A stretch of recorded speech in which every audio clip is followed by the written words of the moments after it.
Hello and welcome. This will be a short, hopefully, video about what Dauntless is and my thoughts upon the game. Dauntless is a MMORPG that has just came out for open beta. It's been in closed beta for quite a while, but it just came out and has public access. Now, the difference between Dauntless and traditional MMOs is Dauntless is not open world, and it is purely in what is called instances.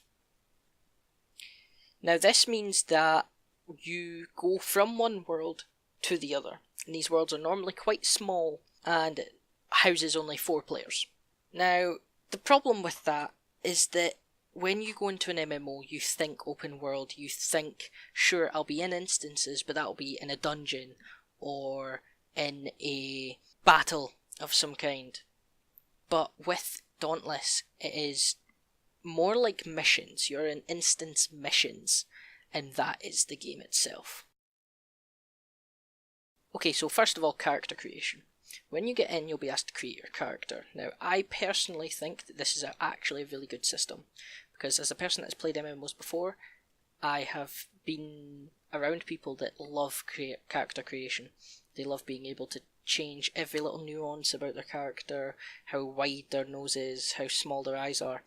I am personally not like that, and that is why I love Dauntless's character creation. You pick 2 ancestors, and your character will look like a combination of the 2. These can be 2 male, 2 female, 1 male, 1 female. And this, to me, is one of the best ways to make a character. Now, on top of that, there is also the character customization that you'd find in normal RPGs, such as how big your nose is, how small your eyes are, but it is simplified, and for me, that's brilliant. So, Dauntless's story. Dauntless doesn't really have a story, from what I can tell, in playing the first roughly 10 to 15 hours of the game. Now, problem with that is that you are finding that it is pure gameplay. This game is pure gameplay at the moment. Remember that this is an open beta, so things can change very rapidly. The direction of the game could completely take off in another direction. But it is all missions. That's it. It is just missions. You go from one mission to the other, taking quests, and that gives you a mission. In those missions you can then loot, and what that allows you to do is that allows you to gain resources to upgrade your weapons and your armour or lantern. There is also cosmetics in Dauntless. There's quite a lot of cosmetics in Dauntless, and there is an online store, but we will get to that later. Now, the pros of Dauntless. Dauntless is a very, very fun game at its core. It is a great time waster, absolute blast to play. It is brilliant if you are into grinding and working for what you've gained in a game. It is simple, extremely simple, and I personally like that. It is fast paced in its combat. Its combat is also rather fun. There is no heavy stats. You don't have to make sure that your character's strength is at a certain level to wear certain armour. And also this game has so much potential. Absolute potential. It is only an open beta and it could go anywhere, and I think this game is going to be great when it fully releases. And also, raging when the behemoths rage is so cool. Okay, so a quick disclaimer. This is an amazing and fun game that has loads of potential, but putting that aside, there are cons. I am not trying to say that this game is bad in any way. This game is a beta and I know that, but for this to be a fair and equal video, I need to go on about the cons of the game. So the cons.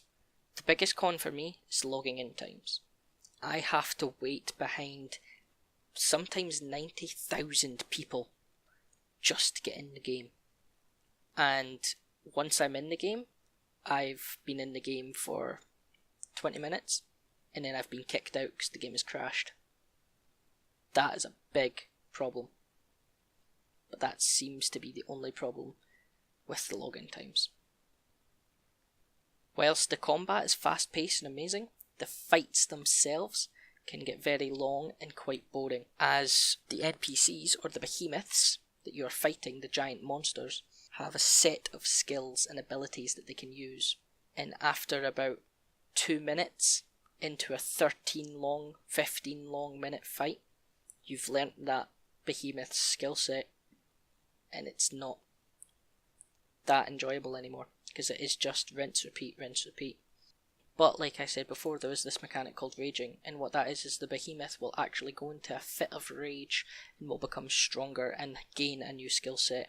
The only problem with this is that it has the same downfall as the normal skill set, in that the player will be able to figure out this skill set within around the first 2 to 5 minutes. Another thing in combat is that you are able to dismember some of the body parts of the behemoths, but sadly there is no way to tell which body parts are dismemberable.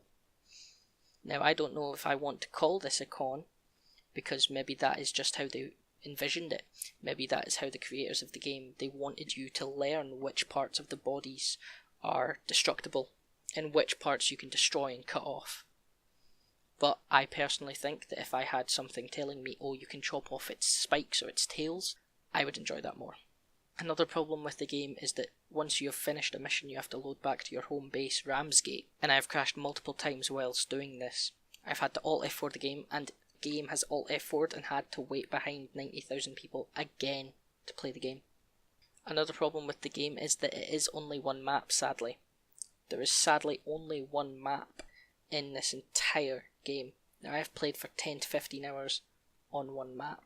Now, while that is sometimes okay, I don't think it is. I think there needs to be more variety in this game before it can get the title of a really good game.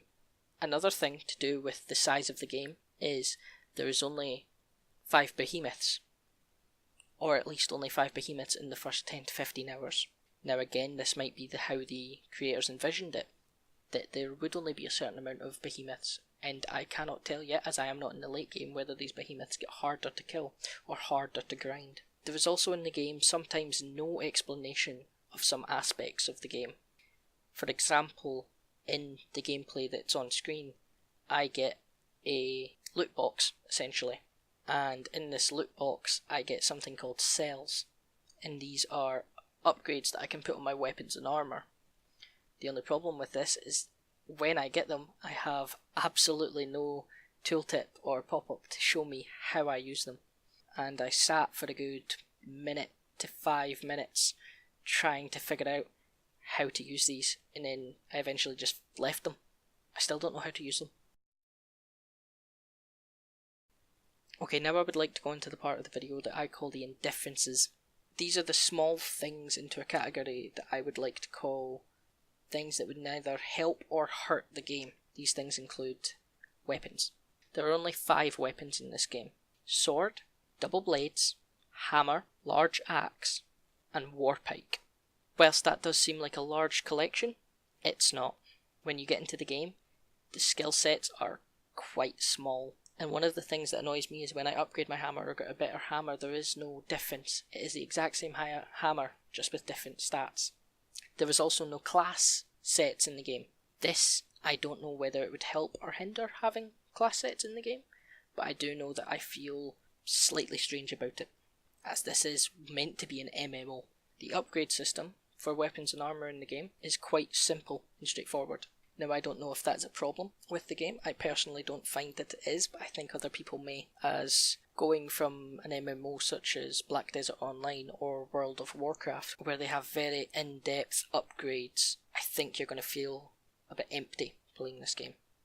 As when you get a new upgrade, it is the exact same weapon, just with different stats. There is no new skill set to learn with this weapon. But for some people that might be a blessing in disguise, that they don't have to spend hours learning a new skill set every time they want to upgrade a weapon. Paying to support the game and getting extras. I personally don't find that this is a problem, especially with the way that Dauntless has done it. You can become something called a supporter, and these are, you pay the game to get extras. You basically give the devs your money to make the game better. Now, I personally like that idea, and I am actually thinking about doing that, but you get no game-breaking or pay-to-win items from this. The items that you have got, or that I have seen, are purely for cosmetic purposes. In saying that, there is absolutely no pay to win in this game. Now, I didn't want to put that into a pro or a con, because it matters what kind of a player you are, whether you want to grind for it or whether you just want to pay that extra £5 to get that best armour. That's up to you. So as an overview and to wrap things up, I want to know, where is this game going? Dauntless has so much potential, and I would love to see the devs use every single bit of it. I want to see them create new maps, create new monsters for us to kill, create new weapons, create new armour. I want it all. I also want new patches that bring out maybe a new storyline, maybe DLC, and maybe even I want classes. I would love to see how that goes. So is this game worth your time? This game, in my opinion, is completely worth your time. Just do not expect a WoW or Black Desert style of play. This is a completely different type of MMO. This is resetting the genre. And with that, that concludes my thoughts on Dauntless in this video. I hope you enjoyed it, and I hope you will join me in the comments to see what you think of the game and tell me your experiences. I would love to hear them. Thanks for watching.